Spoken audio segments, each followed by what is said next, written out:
with the law. I'm Ford Holt. Find out how a Starkville man got himself in trouble with his posts on social media.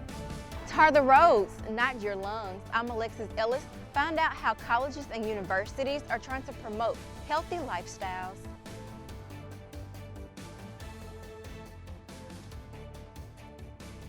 Police say he threatened violence on a social video, and those remarks landed him in jail.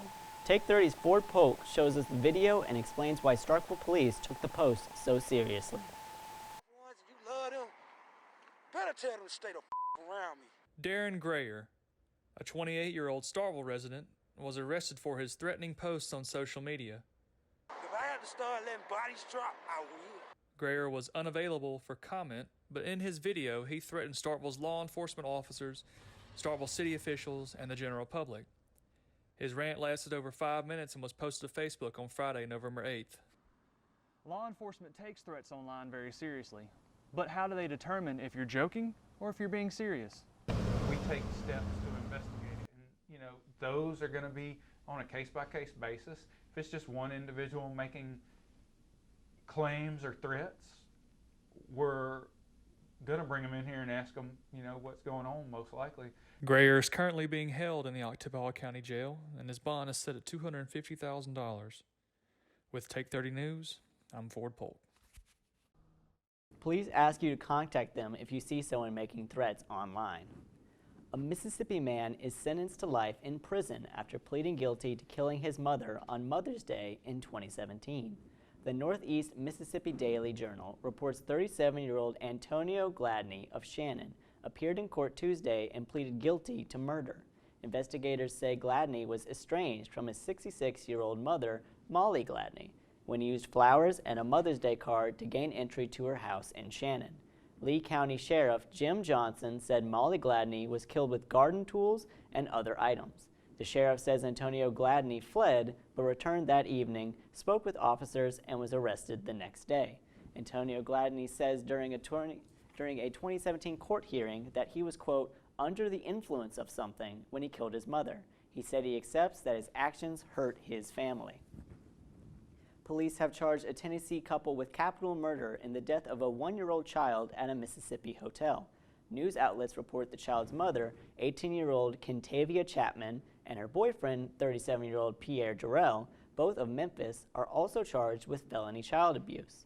Police in South Haven, Mississippi, told news outlets they brought the murder charges Tuesday after receiving the child's toxicology reports from the Mississippi Forensic Laboratory. Authorities didn't elaborate on the results. Police began investigating what they labeled a suspicious death at a South Haven Southern Inn and Suites back in September. A Mississippi Highway Patrol trooper stationed in Starkville accused of grabbing a woman and forcing her into a car has been charged with domestic violence and malicious mischief. According to news outlets, the victim accused 33-year-old Devodrick Sims of grabbing her arm, pushing her into a car, and hitting her head on the vehicle. He's also accused of punching and damaging the car's front windshield.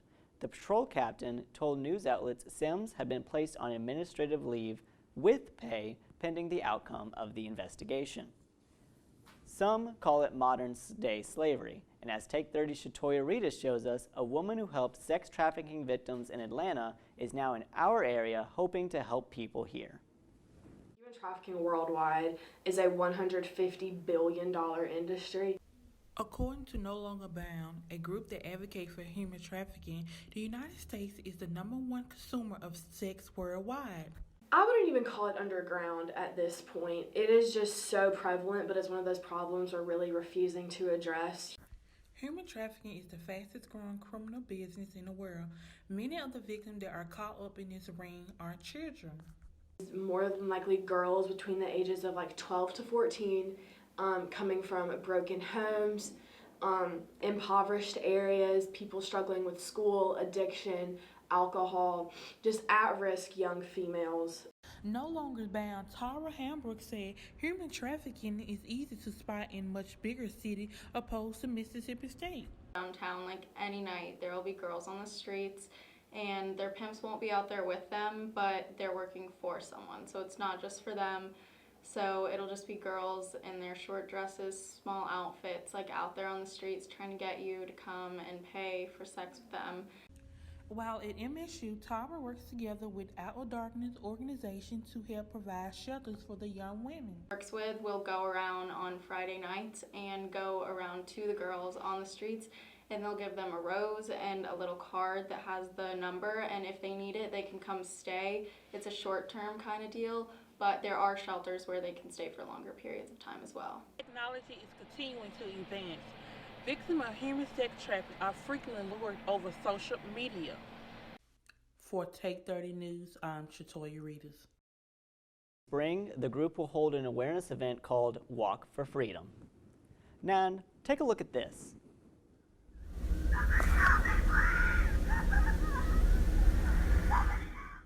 Police believe that screaming could be kidnapping. A woman was heard screaming for help on a Ring doorbell in Leimert Park, California last Tuesday night. You can see the owners of the doorbell went outside to check on what was going on and then watched as a white Toyota Prius appears to drive off with the screaming woman. The Los Angeles Police Department is requesting the public's help in identifying and locating the victim of a possible kidnapping. Mississippi Governor Phil Bryant announced $53 million will be spent on 15 projects to help coastal communities continue cleanup. This after an oil rig exploded off the Gulf Coast 10 years ago. It killed 11 people, injured 17 others, and damaged the environment and way of life for so many. Mississippi Today reports building marshes, tracing water pollution, reviving the oyster population, and workforce training are some of the projects. Most of these are funded through a law that directs civil penalties from the oil spill towards coastal states' rehabilitation efforts. These new projects add to the $560 million already spent on restoration efforts. It's time now to turn it over to weather. Take 30's Darby Sue Steelstra is here with the first look at our forecast. How's the weather looking, Darby? With the sun being out throughout the day today, temperatures are pretty warm and have stayed in the high 60s. As well as this going forward tonight, it won't be too chilly, but temperatures will dip into the 40s and stay there until the sun comes back to warm things up. The night will be pretty clear as well, with just a few clouds covering those stars. With temperatures rising tomorrow and Friday, what will the chance of precipitation look like? We will have the full forecast later in the show. Cole? Thank you, Darby. Don't go anywhere after the break. Saving the Vaping Generation, what smoking cessation experts are doing about vaping on campus. About becoming a teacher, but the challenges of life or travel restrictions keep holding you back? Mississippi State can get you there. With our convenient online courses, you can earn a degree in elementary education while learning from MSU professors on a schedule that works for you. And the best part? Graduates enjoy high job placement across the state. So why wait? Take the first step toward a better, more fulfilling career, no matter where you are. I was talking with Special Agent Pete Stratton. He spends his days working to protect us from cyber threats. The dangers are advancing quicker than we can keep up with, he said. Stolen credit cards, malware attacks, altered records, and broader cases in areas like terrorism, white-collar crimes, and child exploitation. Folks shouldn't have to live like that. So I looked into becoming part of Mississippi State's cybersecurity program. We're a national leader in exploring computer vulnerabilities and identifying new ways to halt malicious attacks on the internet. And we're training top cybersecurity professionals who are destined for service in support of national defense. You know, it really bothers me that folks have to worry about risking their information as well as their family's security. Maybe someday, they won't have to.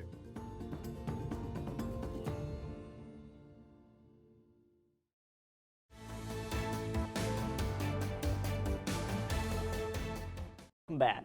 For years, health experts on campus have worked to convince students to stop smoking. But recently, they've started fighting a new battle. Take 30's Alexis Ellis shows us what smoking cessation experts are doing about vaping on campus. 2016, Mississippi State University became a smoke-free campus, joining more than 1,400 colleges and universities across the United States. Within the last 3 to 4 years, the usage of e-cigarettes and vapes have increased. However, colleges and universities are still promoting and implementing their smoke-free and tobacco-free policies. The policy is not to make students and faculty stop their usage, but it is to promote a healthier campus. Even though smoking is prohibited on campus, MSU's health promotion and wellness is encouraging healthier alternatives. And they can call the Tobacco Quit line, 1-800-QUIT-NOW, and they can get free counseling over the phone or over the internet with their computers, and to help them quit using tobacco, quit using vaping products also. For some people, cutting back on usage is done on their own. Recently, I was introduced to vapes, so I started to reduce my black and mild smoking, and I started using vapes. But now, I'm just trying to cut back on it altogether because neither one is healthy. Efforts to implement and enforce smoke-free and tobacco-free policies in colleges and universities can help reduce the prevalence of tobacco product use and secondhand smoke exposure. Take 30 News, I'm Alexis Ellis. For more information about secession programs, contact Julie Baker at 662-325-2141. As well as that, the American Medical Association is calling for an immediate ban on all electronic cigarettes and vaping devices. The Associated Press reports the group adopted the stance at a policy-making meeting in San Diego. It aims to lobby for state and federal laws, regulations, or legal action to achieve a ban. The AMA president said the goal is simple: to keep nicotine products out of the hands of young people. Most expect the e-cig and vaping industries to fight back. Don't go anywhere. We've got more Take 30 after the break, including your full weather forecast. But first, here's what our friends at The Reflector are working on for Friday's edition. Hey, my name is Georgia Hamilton, and I'm the photography editor at The Reflector for Mississippi State University. I was on the sidelines when Tua was injured, and I just want to describe that for y'all. When Tua was injured, there was blood pouring out of his nose, and he was yelling in pain. After that, we wanted to go into the tunnel so we get to the media box, but the security people would not let us in because Tua was still in there. If you want to check out more, you can go online and look at the photos from the Alabama game. Thanks.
My name is Donovan Andrade.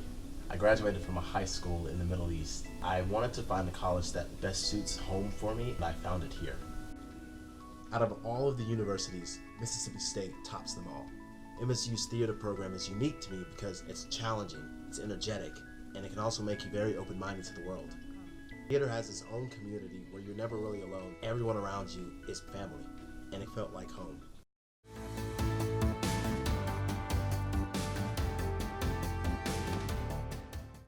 Welcome back. I'm Darby Susiuser with your Take 30 News weather. Your 7-day forecast is brought to you this week through MSU Campus Connect. You can see that it will be pretty warm throughout the end of the week, with the highs reaching around 70s both tomorrow and Friday.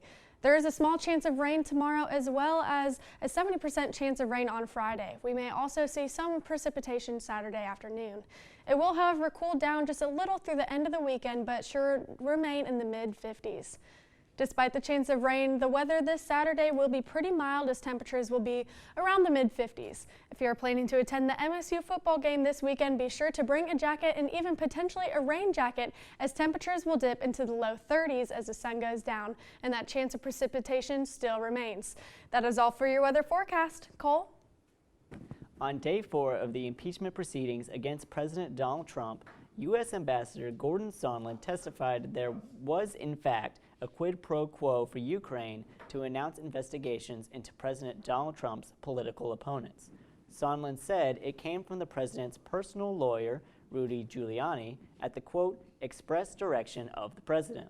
Sondland also provided House impeachment investigators with emails and texts showing Trump's inner circle knew what was going on, too. He even said he raised concerns with Vice President Mike Pence that the freezing of $400 million in security aid to Ukraine was linked to the investigations.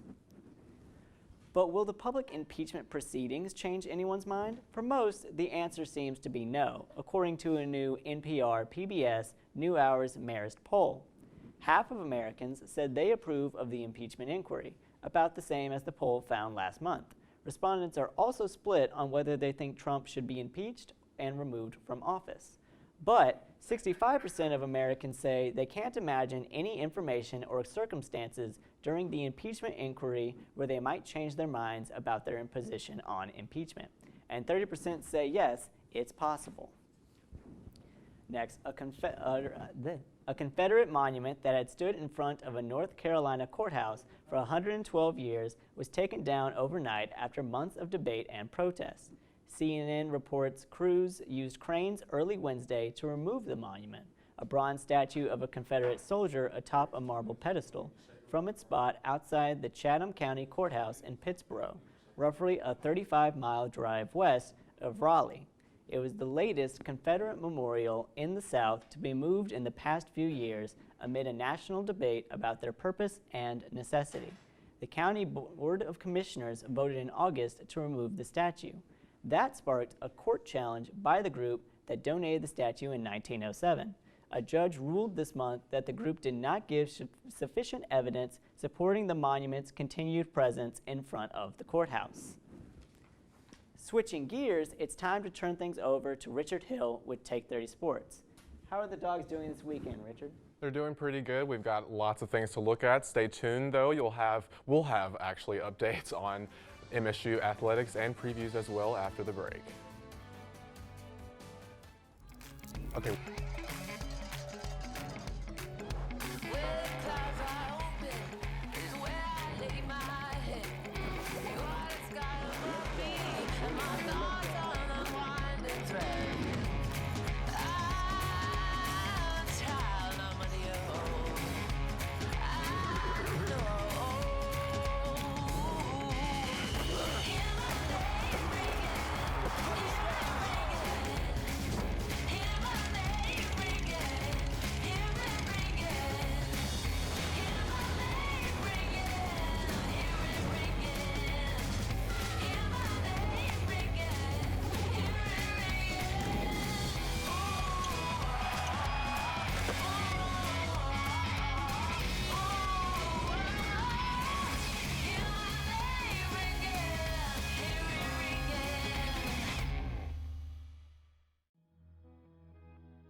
When you're the best, everyone wants to see what you'll do next.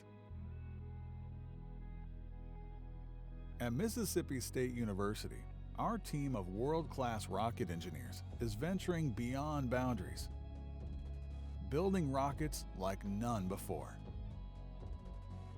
We're launching a new era of space exploration. We've developed cutting-edge technology that's helping us build a rocket that can travel at 4 times the speed of sound. Fast? Yes. But more importantly, revolutionary. For you and for a space program that produces many of the conveniences we enjoy today. We're shaping your life in ways you never dreamed. What's next? Watch us and see.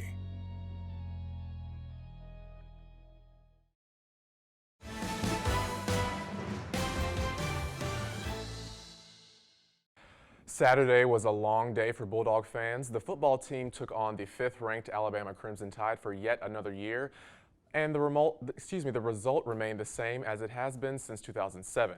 However, the way they got to that result wasn't so smooth for either team. We've got the story on why. The MSU football team fell to the University of Alabama in an injury-prone game over the weekend.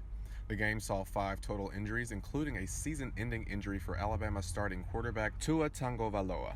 For Mississippi State, number 8 Kylan Hill and junior C.J. Morgan both withstood injuries as well, the latter being another season-ending one. Kylan's an upper body. We're optimistic there that'll be day-to-day. And unfortunately, C.J.'s a lower body, and he'll be out for the rest of the year. According to the Clarion Ledger, Morgan's injury was reportedly so gruesome that ESPN couldn't show the instant replay. Nonetheless, the Bulldogs lost to the Tide 38-7.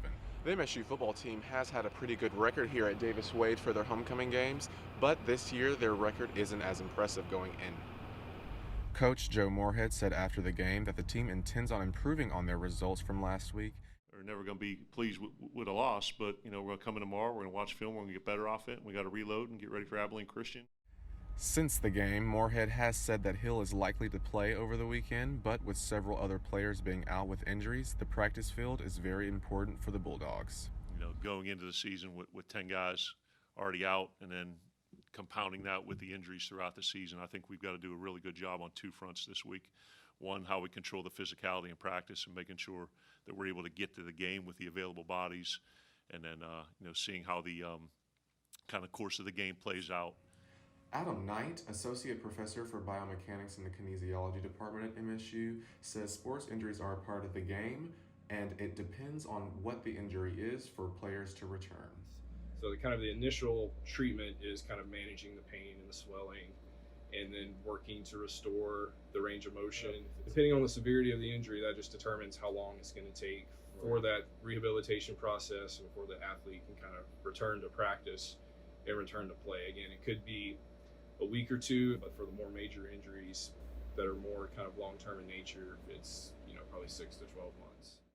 With only 2 games left in the season, the Bulldogs will have to win both in order to be bowl eligible. Luckily for MSU, both games will be at home.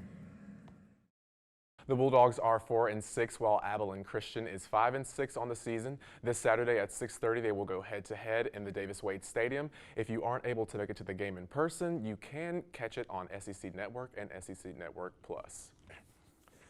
In other news, the Mississippi State men's basketball team will be traveling to Conway, South Carolina tomorrow to play Tulane in the HTC Arena.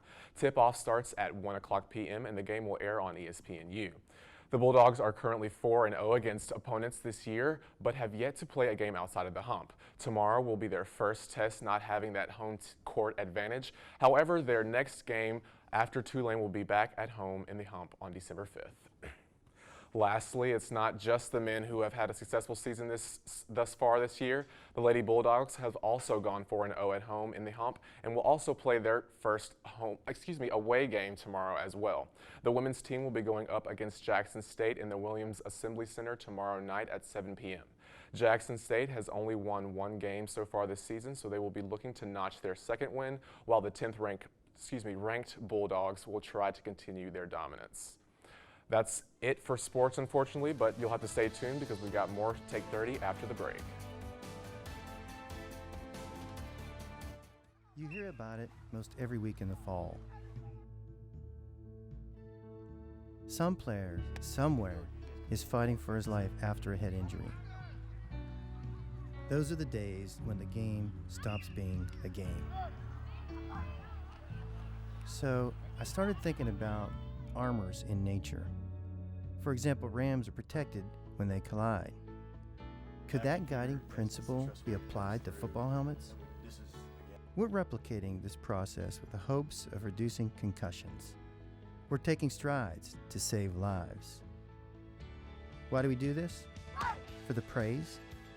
To be esteemed as research pioneers? No, not at all. This is for them, the kids, and making sure the game keeps being a game. It's hard to fathom. By the year 2050, Earth will be home to 3 billion more people than today. And with rising populations and dwindling resources, one of the most pressing questions is a stark one. How will we feed everyone? At Mississippi State University, we're preparing a meal table where there's a seat for all of us. As one of the nation's leading research universities, our scientists are deploying technology to enhance crop production, developing vaccines to protect aquaculture, working to boost water resources here at home and in communities around the globe. And by partnering with the League of International Universities and the United Nations, we're guaranteeing that global food security is a priority for years to come. As our world grows, so do the challenges. But when it comes to how we will feed everyone, rest assured, Mississippi State has all options on the table.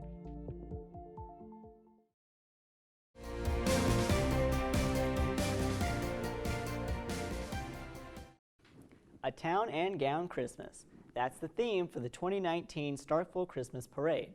It's Monday, December 2nd, starting at 6. The Grand Marshals are Mississippi State University President Dr. Mark Keenum and Starkville Mayor Lynn Spruill. For a parade route and more information, visit Take 30's Facebook page. And unfortunately, that's all the time we have. Remember, you can always follow Take 30 News on Facebook, Twitter, and Instagram. Just look for @Take30News MSU. And a programming note. There will not be a live broadcast next week, as the university is closed for Thanksgiving break. We hope you all get to spend some time with the ones you love and have some delicious turkey too during the holiday. We will be back here to see you live on December 4th for the final Take 30 of the fall 2019 semester. Have a great night.